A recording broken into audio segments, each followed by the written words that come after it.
حقیقت نہیں تلاشتے ہیں بلکہ قرآن کو تجارت کا ذریعہ سمجھتے ہیں، اور ہم ایسے ڈھوگی باباؤں کے پاس پہنچتے ہیں۔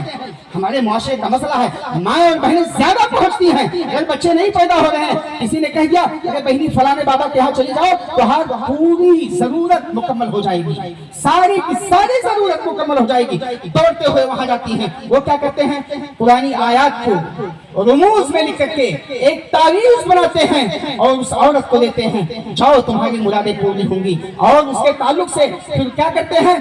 اس تعویذ کو بیچنے کے بعد ایک موٹی رقم وصول کرتے ہیں۔ اب اس کی مرادیں پوری ہو نہ پوری ہو کسی سے کوئی مطلب نہیں، لیکن تعویذ بنانے والے کا کام مکمل ہو گیا ہے۔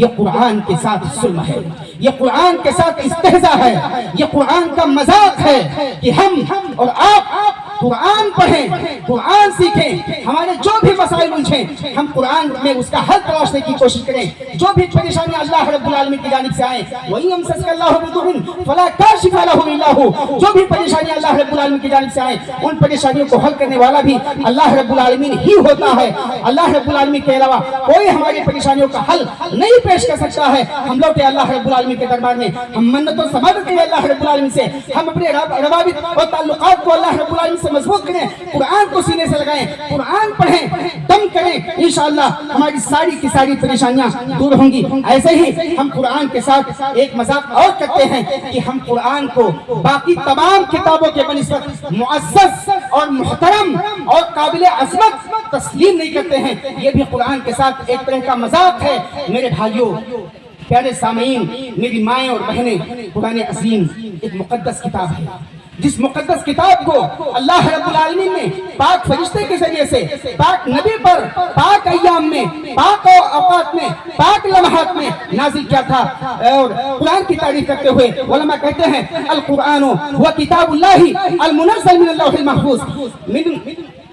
من اللہ عز وجل الى خاتم النبی صلی اللہ علیہ وسلم بواسطة جبریل علیہ السلام المنقول الینا بالتواتر المکتوب بالمصاحف المبدوء بسورة الفاتحہ والمختتم بسورة الناس والمتعبد بتلاوته۔ یہ قرآن عظیم جسے اللہ رب العالمین نے پاک فرشتے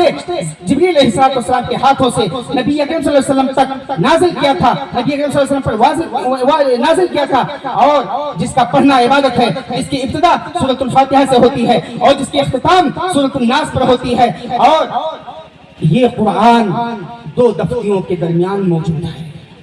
تو ہمیں قرآن سے محبت بھی کرنا چاہیے اور قرآن عظیم کو تمام آسمانی کتابوں کا ناسخ سمجھنا چاہیے کہ تمام آسمانی کتابوں میں خرد برد ہوئے، تمام آسمانی کتابوں میں لوگوں نے ہیرا پھیری کی، تمام آسمانی کتابوں میں لوگوں نے حذف و اضافہ کر دیا، تغیر و تبدل کر دیا، لیکن یہ قرآن ہے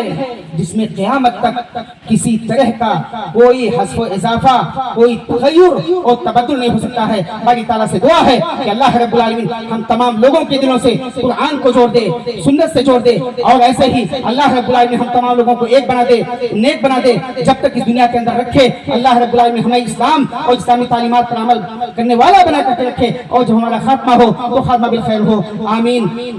بارک اللہ لنا ولکم فی القرآن العظیم ونفعني وإياكم بالآيات والذكر الحكيم إنه تعالى جواد كريم ملك بر رؤوف رحيم۔ السلام علیکم ورحمۃ اللہ وبرکاتہ۔